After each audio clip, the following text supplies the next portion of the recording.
This is a power-packed game right here. Lone Echo, I don't want to give it away, but I don't know, man. I'm kind of conflicted. Lone Echo could be my favorite VR game up to this point in time in the year 2017. I'm not sure there is another game that can beat Lone Echo. Now, we haven't gotten to the number one game yet, and of course, we will get to the number one game right after this, but I got to talk for a little bit about Lone Echo. Now, the thing that is so amazing about Lone Echo is when I think about my entire life of playing video games, what I really want from a video game is I want to be inside a movie, okay? I want to be inside a movie. Like, I want to be Indiana Jones. I want to be in the movie.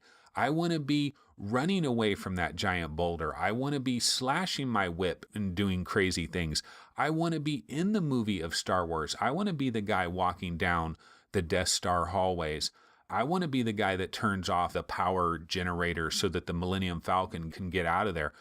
I want to be in the movie. That's what I want. That's my dream. And that's what VR is getting us closer and closer to. And I would say the closest we've ever come to an interactive movie is Lone Echo. And I have to give absolutely mad props to Ready at Dawn because they absolutely killed it on this game. Ready at Dawn gets a hell of a lot of shit for the Order 1886, which a lot of people feel is nothing but graphics and just an empty shell of a game, but incredibly great graphics. Well, that may be the case for the Order 1886, but it is not the case for Lone Echo. Lone Echo is absolutely fantastic. In Lone Echo, you are a robot. You're not even the main character of the game. Olivia is the main character. You play a supporting role to this human character named Olivia that really looks and feels human. She's right there, man. This is the most uncanny valley type thing I've encountered, but it's not a bad uncanny valley. I mean, this person almost seems real. She's floating there inches away from you, and you feel like you're occupying space with this other human character.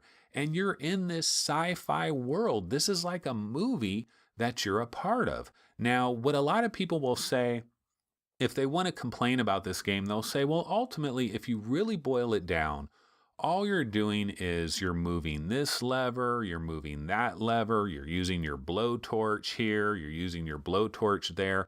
You're not really doing much of anything. There's no real combat, blah, blah, blah, blah, blah. And all of that is true, and that is valid criticism. But at the same time, I've been inside this game, and I've been floating in zero-G, out in space, just floating along, and I see my shadow floating along because the sun is on the other side of me. Oh my God, I really feel like I'm out here in space. I lose myself in this game.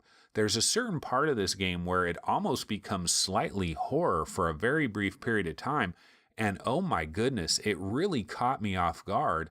And the reason I got so startled when that happened, I don't want to completely spoil it, but I really got startled by something.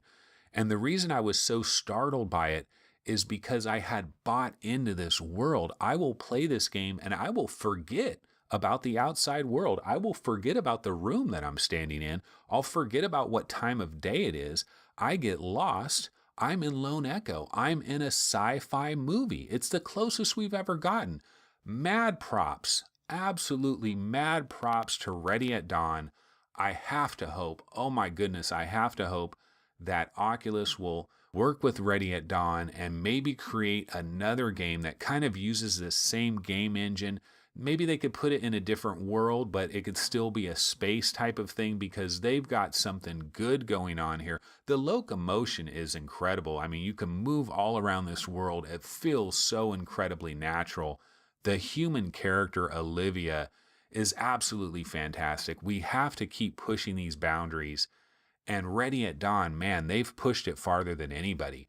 Lone Echo is incredible. And you know what? I will say this, Lone Echo on these rankings, it actually got really close to number one. It didn't quite get there, didn't end up on enough submission lists and high enough to take that number one spot away from the game that we're going to talk about next. but man, it got close. So Lone Echo is incredibly powerful. It's $39.99. This is a $40 game, but I believe it is worth absolutely every single penny.